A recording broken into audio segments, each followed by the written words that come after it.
ನಮಸ್ಕಾರ ಬಾಸ್. ನನ್ನನ್ನು ಬರೀ ಕೇಳಕ್ಕೆ ಡಿಜೆ ಸಾಂಗ್ ಕೇಳಿಸಿ ನಿಮ್ಮನ್ನ ಡಂಕನಕ ಅಂತ ಕುಣಿಸೋಕೆ ಅನ್ಕೊಂಡಿದ್ರೆ ಖಂಡಿತ ತಪ್ಪು.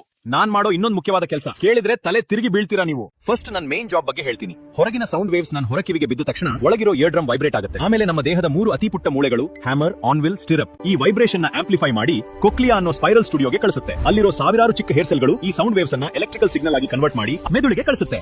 ಆಗ್ಲೇ ನಿಮಗೆ ಸೌಂಡ್ ಕೇಳಿಸೋದು. ಈಗ ನನ್ನ ಸೀಕ್ರೆಟ್ ಜಾಬ್ ಬಗ್ಗೆ ಹೇಳ್ತೀನಿ ಕೇಳಿ. ನಾನಿಲ್ಲ ಅಂದ್ರೆ ನೀವು ರೋಡ್ ಅಲ್ಲಿ ಸ್ಟ್ರೈಟ್ ಆಗಿ ನಡೆಯೋ ಕೂಡ ಆಗ್ತಿರ್ಲಿಲ್ಲ. ಎಲ್ಲಾದ್ರೂ ಡಿಚ್ಚಿ ಹೊಡೆದು ಮೂಕಮುತ್ತಿ ಬೀಳ್ತಿದ್ರಿ. ಅರೆ, ಕಿವಿಗೆ ಮತ್ತು ನಡೆಯೋದಕ್ಕೆ ಏನ್ ಕನೆಕ್ಷನ್ ಅಂತ ಯೋಚನೆ ಮಾಡ್ತಿದ್ದೀರಾ? ನನ್ನ ಒಳಗೆ ವೆಸ್ಟಿಬ್ಯುಲರ್ ಸಿಸ್ಟಮ್ ಅಂತ ಒಂದು ಸ್ಪೆಷಲ್ ಡಿಪಾರ್ಟ್ಮೆಂಟ್ ಇದೆ. ಅದರಲ್ಲಿ ಸೆಮಿ ಸರ್ಕ್ಯುಲರ್ ಕೆನಾಲ್ಸ್ ಅನ್ನೋ 3 ಸಣ್ಣ ಪೈಪ್ ಗಳಿದ್ದು ಅದರೊಳಗೆ ಒಂದು ಸ್ಪೆಷಲ್ ಲಿಕ್ವಿಡ್ ಇರುತ್ತೆ. ನೀವು ಮುಂದೆ ಬಗ್ಗಿದಾಗ, ಬೈಕ್ ಮೇಲೆ ಟರ್ನ್ ತಗೊಂಡಾಗ ಅಥವಾ ಜಂಪ್ ಮಾಡಿದಾಗ ಆ ಲಿಕ್ವಿಡ್ ಕೂಡ ಮೂವ್ ಆಗುತ್ತೆ. ಅದನ್ನ ಸೆನ್ಸ್ ಮಾಡಿ ನಿಮ್ಮ ಬ್ಯಾಲೆನ್ಸ್ ಬಗ್ಗೆ ಮೆದುಳಿಗೆ ಸೆಕೆಂಡ್ ಒಂದು ರಿಪೋರ್ಟ್ ಕೊಡ್ತೀನಿ. ಇದು ನಿಮ್ಮ ಬಾಡಿಯ ನ್ಯಾಚುರಲ್ ಜೈರೋಸ್ಕೋಪ್. ನಿಮ್ಗೆ ನೆನಪಿರಬಹುದು, ನೀವು ಚಿಕ್ಕೋರಿದ್ದಾಗ ಈ ತಲೆ ಸುತ್ತೋ ಆಟ ಆಡಿದಾಗ ತಕ್ಷಣ ಸುತ್ತೋದನ್ನ ನಿಲ್ಸಿದಾಗ ಇನ್ನೂ ತಲೆ ತಿರುಗ್ತಾ ಇರುತ್ತೆ. ಯಾಕಂದ್ರೆ ನಲ್ಲಿರೋ ಈ ಲಿಕ್ವಿಡ್ ಇನ್ನೂ ಮೂವ್ ಆಗ್ತಾ ಇರುತ್ತೆ. ಆಗ ಬ್ರೈನ್ಗೂ ಕನ್ಫ್ಯೂಸ್ ಆಗುತ್ತೆ. ಬಾಸ್ ಇನ್ನೂ ತಿರುಗ್ತಿದ್ದಾನೆ ಅನ್ಸುತ್ತೆ ಅಂತ ಯೋಚನೆ ಮಾಡುತ್ತೆ.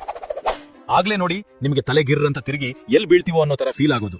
ಇನ್ನೊಂದು ಇಂಟ್ರೆಸ್ಟಿಂಗ್ ಫ್ಯಾಕ್ಟ್ ಹೇಳ, ನಿಮ್ಮ ಕಿವಿ ಪ್ರತಿ ಸೆಕೆಂಡ್ಗೆ 20 ರಿಂದ 20,000 ಹರ್ಟ್ಸ್ ಫ್ರೀಕ್ವೆನ್ಸಿ ರೇಂಜ್ ನ ಸೌಂಡ್ ಕೇಳಬಲ್ಲದು. ಆದ್ರೆ ವಯಸ್ಸಾದಂತೆ ಅಥವಾ ದಿನ ಇಯರ್ಫೋನ್ ಅಲ್ಲಿ ಫುಲ್ ವಾಲ್ಯೂಮ್ ಹಾಕಿ ಹಾಡು ಕೇಳಿದ್ರೆ ಈ ರೇಂಜ್ ಕಡಿಮೆ ಆಗ್ತಾ ಹೋಗುತ್ತೆ. ಒಂದ್ಸಲ ಡ್ಯಾಮೇಜ್ ಆದ ಹೇರ್ ಸೆಲ್ಸ್ ಮತ್ತೆ ಬರಲ್ಲ. ಅದಕ್ಕೆ ಪ್ಲೀಸ್ ಗುರುವೆ, ಫುಲ್ ವ್ಯಾಲ್ಯೂಮ್ ಅಲ್ಲಿ ಇಯರ್ಫೋನ್ ಹಾಕೋಬೇಡಿ. ನನ್ ಸ್ವಲ್ಪ ಪ್ರೀತಿಯಿಂದ ನೋಡ್ಕೊಳ್ಳಿ. ಹಾಗೆ ಈ ಕಿವಿ ಗುಗ್ಗೆನ ಸುಮ್ನೆ ಏನೇನೋ ಹಾಕಿ ಕ್ಲೀನ್ ಮಾಡಕ್ ಹೋಗ್ಬೇಡಿ. ಅದು ನನ್ನ ಬಾಡಿ ಗಾರ್ಡ್. ಅವನ್ ಪಾಡಿಗೆ ಅವ್ನ್ ಬಿಟ್ಬಿಡಿ. ಸೊ ಕಿವಿ ಅಂದ್ರೆ ಬರೀ ಸೌಂಡ್ ಅಲ್ಲ, ನಿಮ್ ಬಾಡಿಯ ಸ್ಟೇರಿಂಗ್ ವೀಲ್.